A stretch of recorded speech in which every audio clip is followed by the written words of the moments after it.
Welcome, welcome, welcome.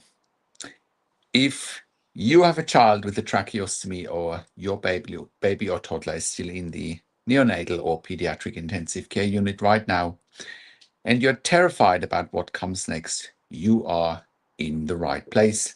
And I'm so glad you're here. My name is Patrick Hutzel. I'm an intensive care specialist nurse, founder of Intensive Care at Home. And for the next 45 to 60 minutes, we're going to talk about everything parents need to know about bringing a child with a tracheostomy home safely, with professional support, with confidence, and importantly, with real quality of life. So this is our Intensive Care at Home pediatric special, whether your child is on a ventilator, whether your child is just tracheostomy dependent, whether your child is dependent on BiPAP or CPAP without a tracheostomy, whether you're in the early days of a neonatal ICU admission or a pediatric ICU admission, or you're somewhere in the middle of a very long discharge journey, this live stream is for you. And if you're watching this on replay, then I also want to welcome you because I know we have quite a number of viewers watching my videos on replay. So before we go any further, if you're watching this on YouTube right now, please do two things for me. Hit the subscribe button. I put out free videos every week for families in intensive care or for intensive care at home. Hit the like button and comment below. Let me know where you're watching from and what your biggest question is about taking your child home, or you might have a child at home already and you realize you do not have the right level of support and you realize that intensive care at home is probably an option. And that engagement tells YouTube to show videos like this more often and also to more families who need it. So please do that. It really helps. So just what we're covering today is what pediatric ICU or neonatal ICU discharge actually looks like for a child with a tracheostomy or for a child with a ventilator without a tracheostomy. Tracheostomy care at home, what you absolutely need to know, home ventilation, machines, alarms, and how 24-hour intensive care nursing works at home. NDIS support coordination, level 2 and level 3, and how we help families navigate funding. Real stories from real families we've supported across Australia since 2012. That's how long we've been operating here at intensivecareathome.com. And we'll take your live questions at the end if you have any.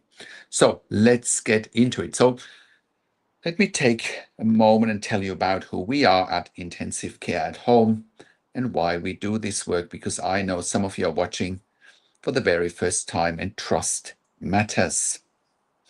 Intensive Care at Home is Australia's first accredited, first third-party accredited intensive care at home nursing service. We are the most specialized home nursing provider for children and adults on ventilation with tracheostomies, ventilation without tracheostomies, tracheostomies without ventilation. We also provide ventilation weaning at home, cough assist management at home, home TPN, home IV potassium, home IV magnesium, home IV fluids, home IV antibiotic infusions. That means we're managing central lines, PICC lines, Hickman's lines, port catheters at home as well. We manage nasogastric tube, nasojejunostomy tubes, PEG tube, patch tubes, as well as SBCs and IDCs at home. We are not a general nursing agency or nursing service. We exist specifically for the highest acuity, most complex patients in the community, the ones that hospitals don't know quite what to do with at discharge time, the ones the system often forgets about. Our clinical team is made up of adult and pediatric intensive care nurses, ICU trained, pediatric ICU trained, specialist nurses who have worked in some of the most demanding critical care environments in Australia and around the world. When your child comes home with us, they're being looked after by nurses who understand ventilators, who understand tracheostomies, who understand airway management, who understand exactly what a pediatric tracheostomy means at 2 o'clock in the morning. We operate across Melbourne, Sydney, Brisbane, Adelaide, and Perth, as well as all metropolitan and regional and remote areas in Australia. We support families 24 hours a day, 7 days a week, because a tracheostomy or a ventilator doesn't take the weekend or night off. We are also an NDIS approved provider. We provide level 2 and level 3 NDIS specialist support coordination, which we will talk about in detail later in this show, because for many of the families watching, NDIS funding is going to be a critical part of how you pay for care at home, including intensive care at home. Just a little bit about me, what makes me qualified to talk about this topic. I'm the founder of intensivecareathome.com. Like I said, I am a critical care nurse by background, having worked in critical care nursing for over 25 years in 3 different countries, where I worked as a nurse manager for over 5 years in intensive care. I've done adults and pediatric ICU. I have been part of setting up intensive care at home in Germany way back when, in the late 1990s, early 2000s, as part of a pioneering service there. We were the first ones setting up intensive care at home in Germany successfully. And then as I went on traveling, I set up intensive care at home successfully here in Australia in 2012. And that's how long we've been operating since then.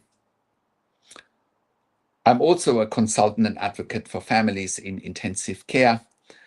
And it is also important to know for you that we are employing hundreds of years of intensive care nursing experience combined in the community. That's our level of expertise that we're bringing into the community. Most of our critical care nurses, adults and pediatric, have decades of ICU experience, which is combined. We're employing hundreds of years of intensive care and pediatric intensive care nursing experience in the community combined. No other service provider, hands down, brings that level of expertise into the community like we do. You'll find everything about intensive care at home, case studies, testimonials, our full list of services, and how to get in touch with us at intensivecareathome.com. You can get in touch with us there. And for families who need immediate personalized expert guidance, our sister service is intensivecarehotline.com, where you can book a one-on-one call or consultation with myself or with one of our senior ICU nurses if you have a loved one in intensive care and you need help right now. That obviously includes pediatric intensive care. We have supported hundreds of families across Australia, but also worldwide. Families who were told their child or their loved one might never leave pediatric ICU. Families who were scared, exhausted, and running out of hope. We help those families take their child home safely with clinical support they can actually rely on. And we also have always successfully helped advocate for the right level of funding for our service, because let's face it, our service cuts the cost of an intensive care bed by around 50%. So any funding body will have an interest in funding our service. Now, let's now talk about the moment that terrifies almost every family in your situation, the pediatric ICU discharge conversation. Maybe you've already had it. Maybe the registrar pulled you aside last week and said, "We think your child is stable enough to go home." And instead of feeling relieved, you felt absolutely terrified, because your child still has a tracheostomy. Your child is still on a ventilator. And you thought, how is this even possible? How can I take my baby home safely? Or maybe you're at the other end. You've been in the pediatric ICU for 6 months, 8 months, 12 months. And you love the nurses there. You trust them. And honestly, you're scared of leaving, even though every bone in your body wants to take your child home and get back to some level of normality, get back to family life. So let me walk you through what the pediatric tracheostomy PICU discharge process actually looks like and where families often get stuck and how we help to unstuck them. So let's look at the typical PICU discharge journey for a tracheostomy child. The child is medically stable but still requires a tracheostomy for airway management, often due to airway abnormalities, neurological conditions, chronic lung disease, or complex congenital conditions. The PICU team begins talking about transition planning, which sounds organized but can often be fragmented. You are asked to learn a long list of clinical skills: how to suction the tracheostomy, how to manage the ventilator, how to change tracheostomy ties, what to do in emergencies, right, that we prevent in the first place, right? And you're asked to learn a long list of clinical skills that I just mentioned that nurses, critical care nurses in particular, take years to train, obtain, and then have regular clinical exposure to, so that they feel competent and confident. And they're asking you to do that at lightning speed. You are told you need equipment at home: a ventilator, suction machine, oxygen, emergency kit, monitoring equipment, spare tracheostomies, nebulizer, Swedish noses, HME filters, and the list goes on. A complex web of referrals begins: equipment companies, community nursing, respiratory teams, pediatric teams, NDIS, local councils, and it can feel like no one is coordinating any of it. Discharges get delayed, sometimes for weeks, sometimes for months, not because your child isn't ready, but because the system moves very slowly. This is where families reach out to us, and this is where we make the biggest difference. Because the question isn't whether your child can go home with the right support in place. They absolutely can. The question is whether the discharge is planned well enough and whether you have clinical support that is genuinely equipped and aligned to manage your child's complexity at home, so that your child can stay at home predictably and permanently.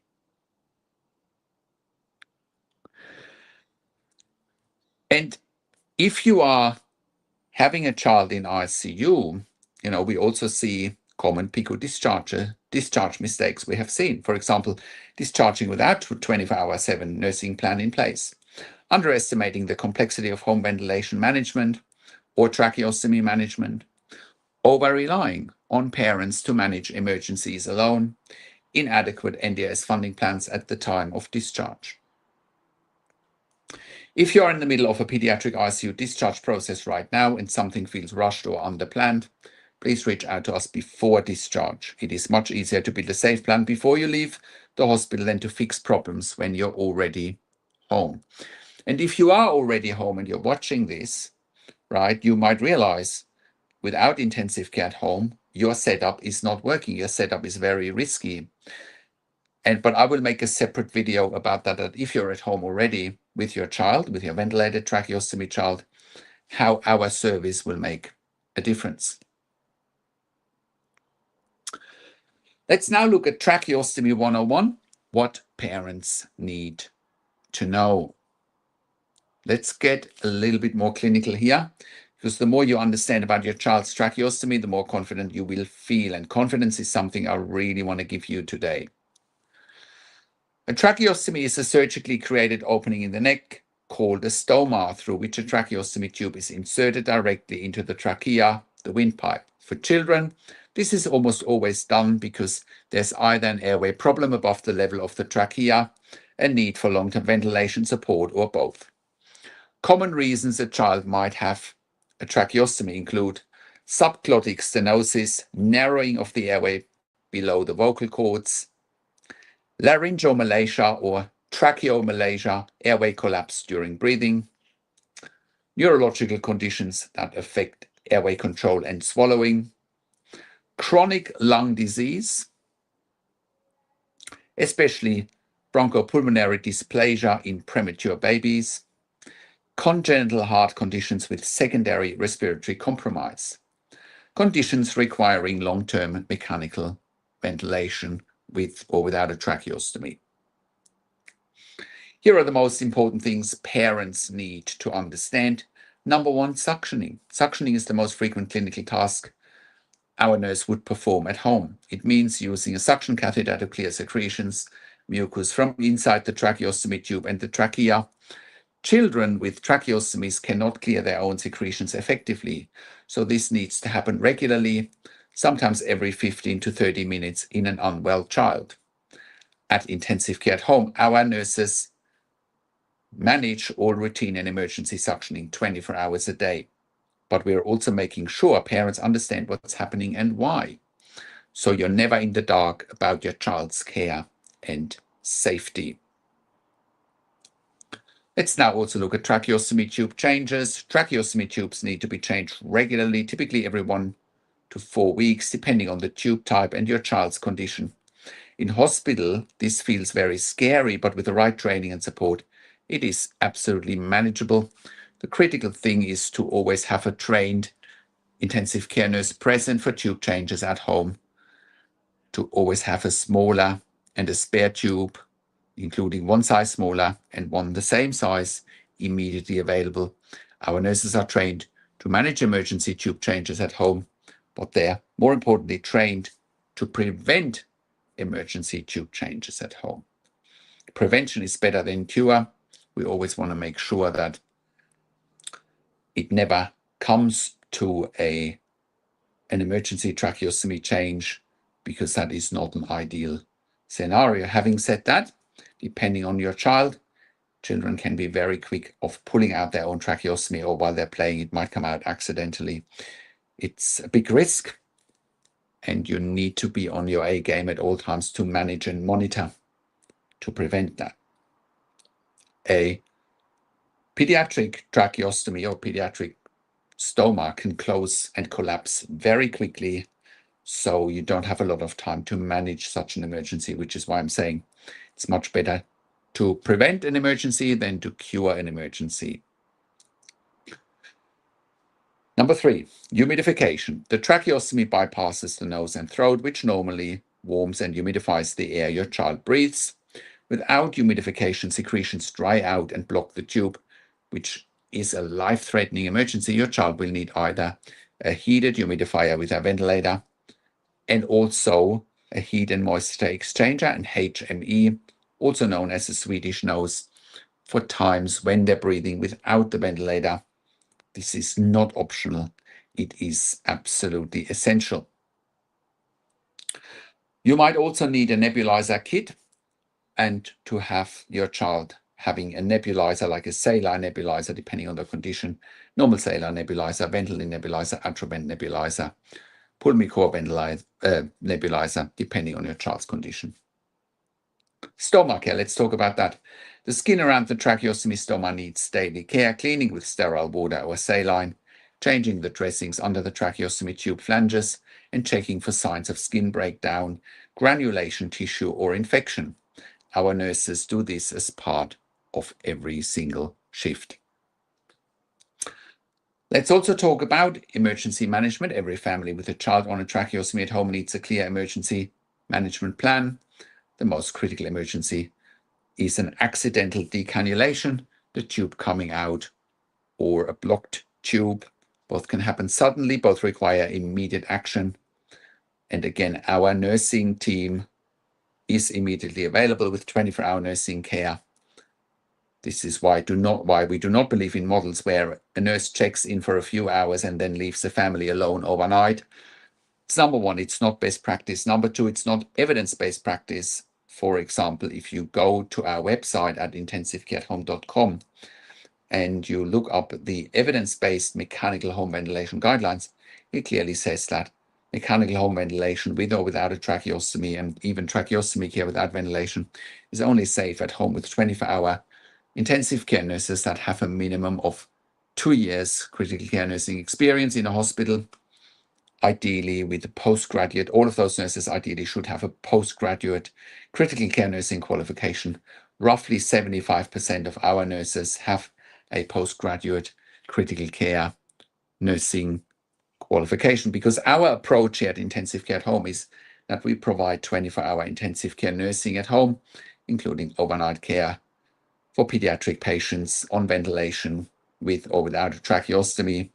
Our nurses are ICU trained and experienced in pediatric ICU, including airway management and airway emergencies. We are here when you need us the most. And obviously, we also make sure that the funding is there, that we're not just talking here about some theory. Like I said, we've been providing intensive care at home in Australia since 2012, and we've delivered millions of hours of intensive care at home nursing for adults and for children. So, there's no other provider that is, number one, third-party accredited for intensive care at home nursing.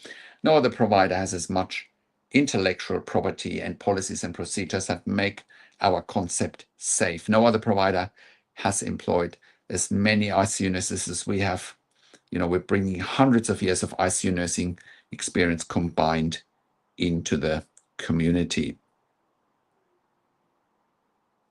So, in the next segment, we want to talk about home ventilation, machines, monitoring, and the 24-hour nursing. In the next segment, I want to educate families on the practicalities of home mechanical ventilation.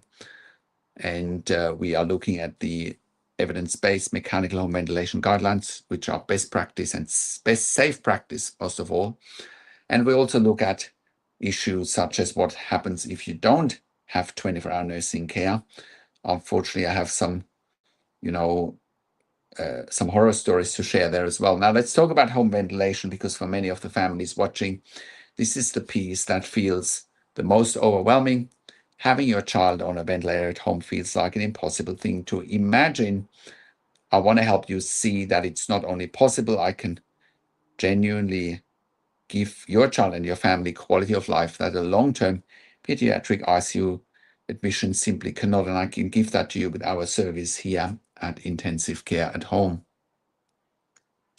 So there are two main categories of ventilation we manage and support at home. Number one is invasive mechanical ventilation via tracheostomy. This is full mechanical ventilation, a ventilator that breathes for your child or supports their breathing delivered through the tracheostomy tube. Common ventilators used at home include the Astral, the Trilogy, and the LTV series. They are sophisticated machines, but with trained nursing staff at home, they are entirely manageable outside of an ICU and a hospital environment. At intensivecareathome.com, our nurses are trained on all major pediatric home ventilators.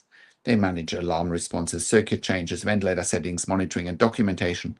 Everything you would expect in a pediatric ICU, it's delivered in your home with our intensive care nurses. Number two, we manage non-invasive ventilation, such as BiPAP or CPAP.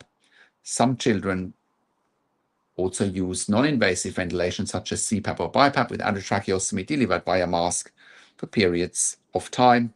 That can also be done when a tracheostomy is capped, but most kids that use BiPAP or CPAP, non-invasive ventilation, do not have a tracheostomy. But both, most of the time, need 24-hour intensive care nurses as well, because children on BiPAP or CPAP would also be in intensive care in a hospital. Our nurses are experienced in managing CPAP and BiPAP in children at home, including mask fitting, leak management, and titration monitoring. Please also keep in mind, I mentioned a minute ago that we follow the evidence-based best guidelines, which are the mechanical home ventilation guidelines. Those guidelines are a result of over 25 years intensive care at home nursing in Germany and Australia, and it has shown that this is best practice to have 24-hour intensive care nurses at home. It cuts the cost of an ICU bed by 50%. It frees up an ICU bed. It brings you and your family and your child quality of life. It is a win-win situation. So let's also talk about monitoring at home. When your child is on a ventilator at home, monitoring is critical. This typically includes continuous pulse oximetry, oxygen saturation monitoring, and tidal CO2 monitoring, where indicated, heart rate and respiratory rate monitoring, ventilator alarm systems, which our nurses respond to immediately, regular clinical assessments, chest sounds, work of breathing, color, secretion management, Our nursing team documents all of this every shift and communicates regularly with your child's respiratory and pediatric teams. You are not on your own. You have a clinical team with us. Let's also look at the 24/7 intensive care nursing model at home. I want to be very direct about this because I think it's the most important thing I can say to parents who are considering home ventilation or home tracheostomy care for their child. A ventilated child with or without a tracheostomy cannot be left alone, not for a few hours, not overnight. The risks are too great. Tube displacement, ventilator disconnection, mucus plugging, desaturations, these things happen suddenly and they require an immediate clinical response. Our model is genuine 24/7 intensive care nursing at home. That means an ICU or pediatric ICU trained nurse is present in your home at all times, during the day, through the night, 7 days a week. This is not a call-out service. This is a genuine 24/7 intensive care nurse in your home every hour of every day. This model gives families something extraordinary, the ability to actually sleep, knowing your child is safe, the ability to have siblings, to have family life, to be parents rather than round-the-clock carers, the ability to give your child a home, not a hospital bed. And here is what really makes us different. Every nurse in our pediatric team has extensive ICU and pediatric ICU training. We do not send general nurses without ICU experience, let alone disability support workers, to manage ventilated and tracheostomy children. Our clinical standards are hospital grade, delivered at home with compassion, with the difference that is needed for a home care environment. And if you want to know more about how this works practically, equipment, staffing, costs, NDIS funding, please go to our website at Intensive Care at Home, and you can call me directly there if you want to talk to me or to one of our senior staff members. You know, we are there for you. We want to talk to you and we want to understand your needs.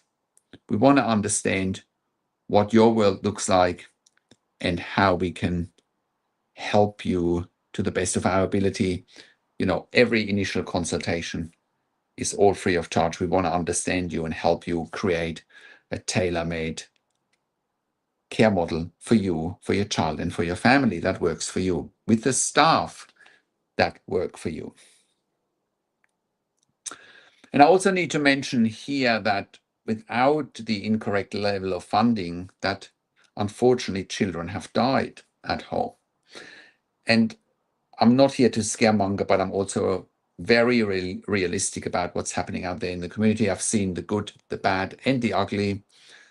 You know, my job here is to combine both intensive care in a hospital, which I've worked for decades as well, and the intensive care in the community.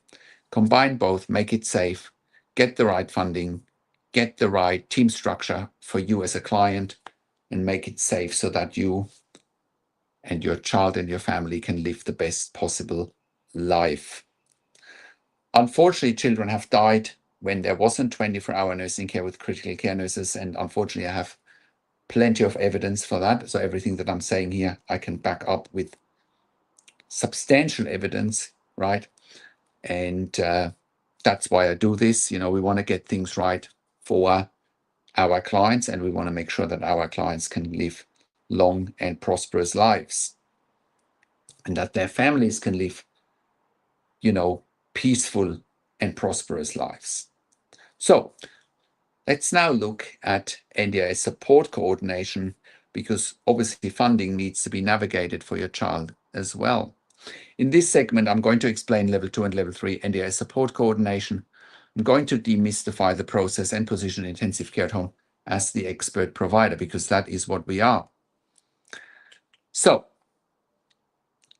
and I also know that what I'm going to talk about now is that families tell us is one of the most confusing and frustrating parts of this whole journey. The NDIS assuming that your child needs NDIS funding.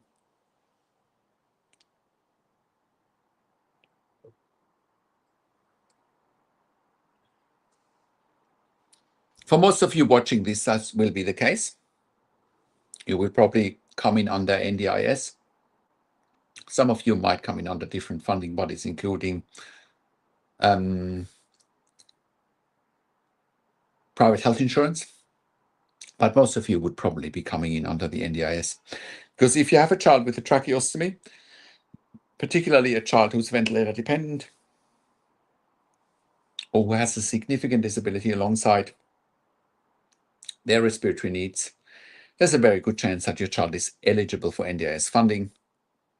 A lot of complex disabilities lead to respiratory issues, which means there will be NDIS funding as part of NDIS legislation.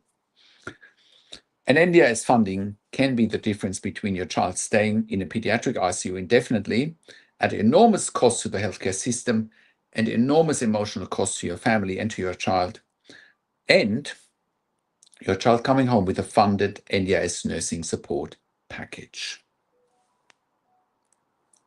But here's also the truth about the NDIS. It is a complex system. The funding categories can be confusing. The planning meetings can be intimidating, lengthy. And if you don't know how to advocate effectively, you can end up with a plan that doesn't actually fund the level of support your child needs. This is exactly why we offer NDIS support coordination, both level 2 and level 3 specialist support coordination. So, what is level 2? NDIS support coordination. Level 2 NDIS support coordination, simply called support coordination, helps you implement your NDIS plan.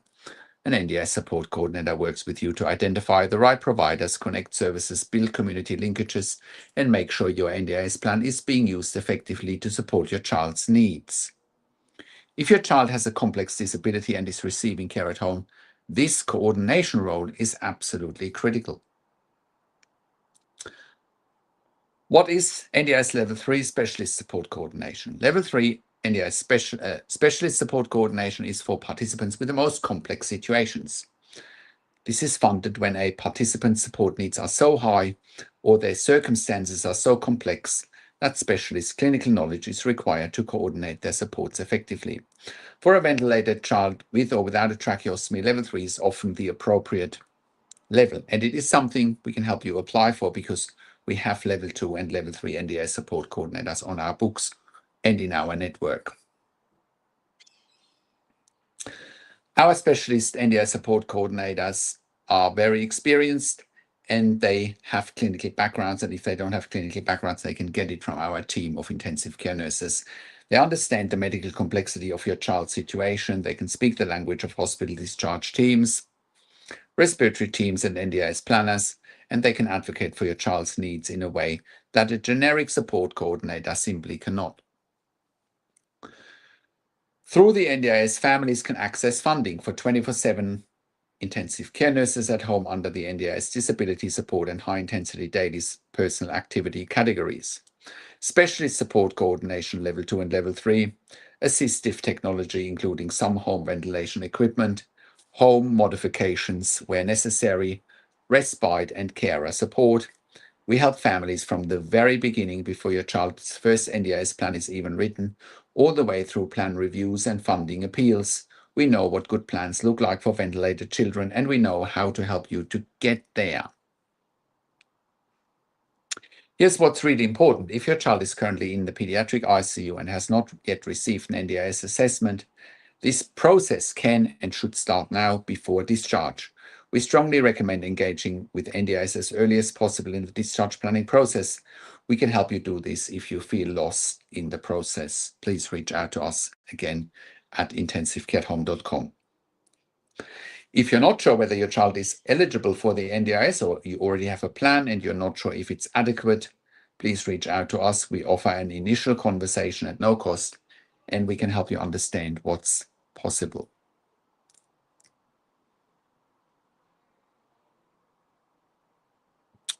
So, like I said, I also want to mention that without the right funding, or if you think you can shortcut and have only 12 hours a day of nursing and not daytime or not nighttime, unfortunately, many children and adults have died, and we are tirelessly advocating for our clients so that this will never happen again. but you can't shortcut here what needs to happen, right? And what needs to happen in situations like that is you need 24-hour intensive care nursing, similar to an ICU. Or even if you are on a long-term weaning unit in a children's hospital, around the country, even you would have seen there that if you're not there, someone needs to be with your child 24 hours a day, and that needs to be an airway competent nurse, right? So I hope that helps you understand. I hope that helps you clarify what is entailed to take your child home. And it can all be done. Do not be intimidated by any funding, but just keep in mind that someone is paying for that ICU bed, and that costs between $5,000 to $10,000 per day. Let me repeat that. It costs between $5,000 to $10,000 per day in ICU, right? And we can do this at home for half the cost. So the NDIS will have an interest in paying for it, assuming all the evidence is there, but we can help you with that. Do not let the hospital or anybody shortchange you, because we've got enough experience and insights here that the funding is there, right? So I do want to wrap this up here now. And I also want to do a follow-up maybe next week with or during the week. It might not be alive, but it might be alive if you're at home already and you realize your level of support is not adequate, your level of support is risky, your level of support gets your child back to hospital all the time, and you're not feeling safe, and you don't have the funding, and I can walk you through how to take the next steps to make it safer, get 24-hour nursing care, and get the funding. So that's it for today. If there are any questions, please let me know right now. And if there are no questions, I'm going to wrap this up now, and I will talk to you again during the week with my quick tip videos, or next week in another YouTube live. Take care for now.